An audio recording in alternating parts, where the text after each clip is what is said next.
ಇಷ್ಟೊತ್ತೆಲ್ಲ ಹಿರಿಯರು ಮಾತಾಡಿದರು, ಬೇಕಾದಷ್ಟು ವಿಷಯಗಳನ್ನು ಕೂಡ ಹೇಳಿದರು. ಅದರಲ್ಲಿ ಯಾವುದು ತಪ್ಪು ಕೂಡ ಒಂದು ಕೂಡ ತಪ್ಪಿಲ್ಲ, ಅವರೆಲ್ಲ ತಿಳ್ಕೊಂಡೇನೆ ಮಾತಾಡಿದ್ದಾರಂತ ನಾನೆಲ್ಲ ಭಾವಿಸಿದ್ದೇನೆ. ಬಟ್ ಇಲ್ಲಿ ನಮಗೆ ಇವತ್ತು ನಾವು ಒಂದು ವಿಷಯವನ್ನು ನಾನು ಇವತ್ತು ಪ್ರಸ್ತಾಪ ಮಾಡ್ತಿದ್ದೇವೆ. ನಾವು ಇವತ್ತು ಮೈಸೂರಿನಲ್ಲಿ ದಸರಾ ಮಹೋತ್ಸವ ಅಂದರೆ ದಸರಾ ಹಬ್ಬ ಏನದು ದಸರಾ ಆಚರಣೆ ಮಾಡ್ತಿದ್ದಾರಲ್ಲ, ಆ ದಸರಾ ಹಬ್ಬದ ಆಚರಣೆಯ ಮೂಲ ಎಲ್ಲಿ ಅಂತಂದರೆ ಕುಮ್ಮಟದುರ್ಗ. ಅದಕ್ಕೆ ಕೆಲವು ಇತಿಹಾಸದಲ್ಲಿ ಇವತ್ತು ಕೂಡ ಡಾಕ್ಟರ್ ಚಿದಾನಂದ ಮೂರ್ತಿ ಅಂತ ಹೇಳಿ ಅವರು ಸಂಶೋಧನೆ ಮಾಡಿದ್ದಾರೆ, ಅದನ್ನು ಬೆಳಕಿಗೆ ಕೂಡ ತಂದಿದ್ದಾರೆ. ಇದರ ಸ್ವಲ್ಪ ಹಿನ್ನೆಲೆಯನ್ನು ನಾವು ನೋಡುವುದಾದರೆ, ಆ ಮೊದಲ ಆರಂಭದಲ್ಲಿ ಇದು ಕಾಕತೀಯರ ಕಾಲಾವಧಿಯಲ್ಲಿ ರಾಮಚಂದ್ರ ಅಂತ ಒಬ್ಬ ದೊರೆ ಇದ್ದ. ರಾಮಚಂದ್ರ ದೆಹಲಿ ಸುಲ್ತಾನರ ವಿರುದ್ಧ ಸೋತು ಹೋಗ್ತಾನೆ.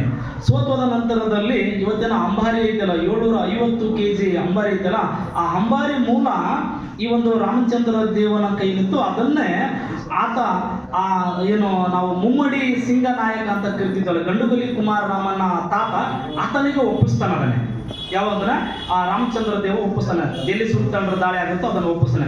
ಆತ ಏನ್ ಮಾಡ್ತಾನೆ, ಮುಮ್ಮಡಿ ಸಿಂಗನಾಯಕ ತನ್ನ ಮಗನಾಗಿರ್ತಕ್ಕಂಥ ಕಂಪಿಲ ರಾಯನಿಗೆ ಈ ಸಿಂಹಾಸನವನ್ನು ನೀವು ಕಾಪಾಡಿಕೊಂಡು ಹೋಗ್ಬೇಕಂತಂದಾಗ ಕುಮ್ಮಟದುರ್ಗ, ಇವತ್ತೇನು ನಾವು ಹೇಮಗುಡ್ಡ ಮತ್ತು ಅಲ್ಲಿ ಇರುತ್ತಲ್ವಾ, ಅಲ್ಲಿ ಗಂಡುಗಲಿ ಕುಮಾರರಾಮ ದುರ್ಗಾ ಪರಮೇಶ್ವರಿ ಅಂತಕ್ಕಂಥ ಒಂದು ದೇವಾಲಯವನ್ನು ಪ್ರತಿಷ್ಠಾಪನೆ ಮಾಡಿ ಪ್ರತಿ ವರ್ಷ ವಿಜಯದಶಮಿ ಹಬ್ಬದ ದಿನ ಕುದುರೆಯ ಮೇಲೆ ಅಂದ್ರೆ ಆನೆಯ ಮೇಲೆ ಆ ಒಂದು ದುರ್ಗಾ ಪರಮೇಶ್ವರನ ಮೆರವಣಿಗೆ ಮಾಡ್ತಿದ್ದಕ್ಕಂತಕ್ಕಂಥ ಹಲವಾರು ಶಾಸನಗಳು ಕೂಡ ಇವತ್ತು ನಮಗೆ ಪುರಾವೆಗಳು ದಕ್ಕಿದಾವೆ. ಬಟ್ ಅದನ್ನ ಇತಿಹಾಸದಾಗ ಅದನ್ನು ಸೇರಿಸ್ತಕ್ಕಂಥ ಕೆಲಸ ಕೂಡ ಆಗ್ಬೇಕಾಗಿದೆ.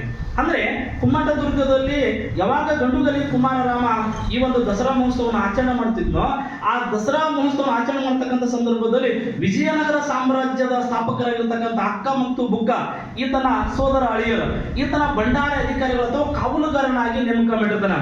ಯಾವಾಗ ಮಹಮ್ಮದ್ ಬಿನ್ ತುಘಲಕ್ 11 ವರ್ಷಗಳ ಕಾಲ 7 ಬಾರಿ ಈ ಕುಮ್ಮಟದುರ್ಗದ ಮೇಲೆ ದಾಳಿಯನ್ನು ಮಾಡ್ತಾನೆ. ಈ 7 ಕದನದಲ್ಲಿ ಸಂಪೂರ್ಣವಾಗಿ ಮಹಮ್ಮದ್ ಬಿನ್ ತುಘಲಕನಿಗೆ ಸೋಲಾಗುತ್ತೆ.